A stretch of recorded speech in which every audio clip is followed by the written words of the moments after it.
Welcome to Angel K TV. Hi guys! Welcome back to Angel K TV.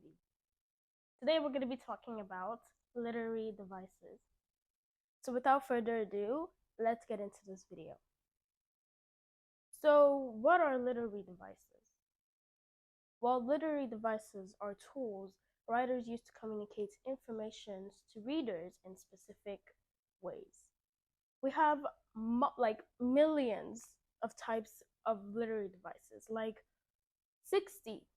At least until now, we have 60 literary devices. That's a lot. So we're obviously not going to be covering all of those in this video, but we are going to be covering some common ones. So let's just start off with our first type of literary device, which is metaphor. Now, metaphor compares two different things, so that is something to something else. Like, for example, Judy is a chicken and time is money. As you can see, in the first example, the girl Judy is being compared to a chicken. And if you guys know what that means, because I'm sure kids should know what this means. You know, when you tell your friend she's being a chicken or a scaredy cat, that's basically what it means. So let's talk about the second type of literary devices, is similes. Now, similes compare two different things as well, but this time it is something is like or as something else. So, like for example, he was as quiet as a mouse. She swims like a fish.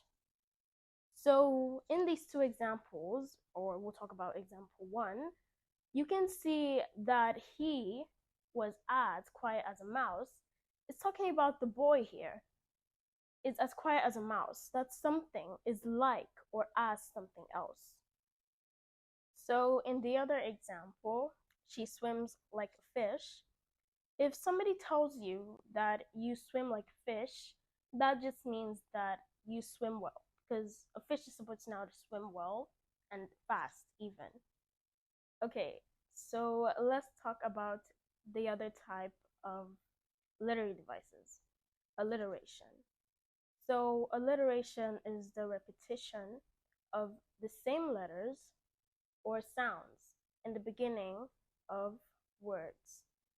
So, like for example, the cat caught a crafty mouse. Another example is, she sells seashells by the seashore. Okay, so for the first one, we have the repetition cat, caught, crafty there. And then for the second one, we have the repetition, she sells seashells, seashore, yeah. She sells seashore. So as you can see, this or these are examples of alliteration. So the next type of literary device, we have onomatopoeia. Onomatopoeia is a word that sounds like what it describes. So like for example, the words boom, zip, and splash. These are all onomatopoeias. So when we think of the word boom, what do we think about? We think about explosion, right? And when we think of the word splash, we think about a noise that the water makes when we jump into it. Like for instance, the water went splash when I jumped into it. So let's talk about the next type, personification. Personification is basically when it gives human characteristics to non-human things or inanimate objects. Like for example, the tree was dancing in the wind. Or the wind yells while blowing.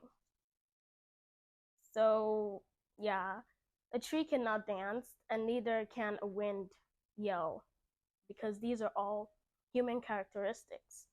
So these are all pretty much examples of personification. But when we use the word move, we're replacing it with dance. Because when you say the tree is moving in the wind, it's the same thing as saying the tree is dancing in the wind. But a more, let's say, fun and interesting way to say it, right?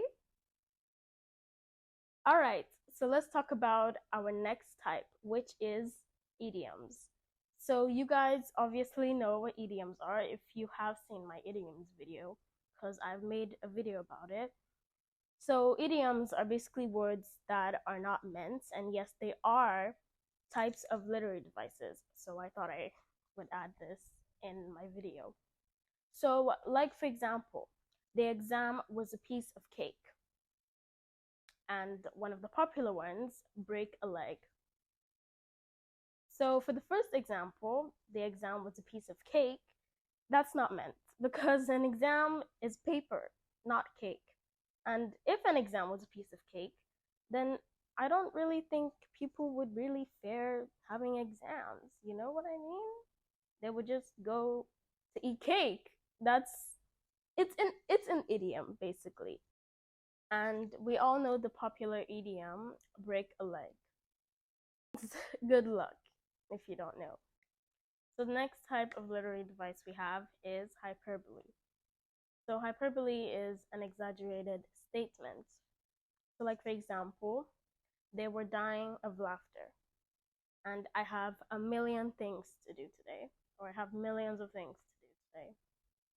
So for the first one, you already know. I mean, does it make sense? They were dying of laughter. It obviously means they were laughing so hard. That's an exaggerated statement. They don't actually mean that. They're dying of laughter. They were laughing really, really hard. They were laughing so hard, basically. And then the next one, you obviously can't have a million things to do today. Well, one of my favorite things to use, actually. You know, when you wake up and it just seems like you have a lot to do today. That's basically what it means. You don't have a million things to do today. Okay, so let's talk about our last final one, oxymoron. So oxymoron is basically a word that has two opposites or contradicting words. So like for example, the chair is pretty ugly and David is seriously funny. So for the first one, pretty is the opposite of ugly and ugly is the opposite of pretty. So those are basically two opposite words in the same sentence. All right, so that is it for this video on literary devices. I probably could have covered more, but there are lots and lots of them to cover. You heard me. I said over 60. No, there are 60. There are like 60 of them, which we're not going to be covering all in this video, but I hope you guys enjoyed, and if you did, don't forget to like and subscribe, and I will definitely see you guys later in my next video. Bye family, don't forget to stay safe.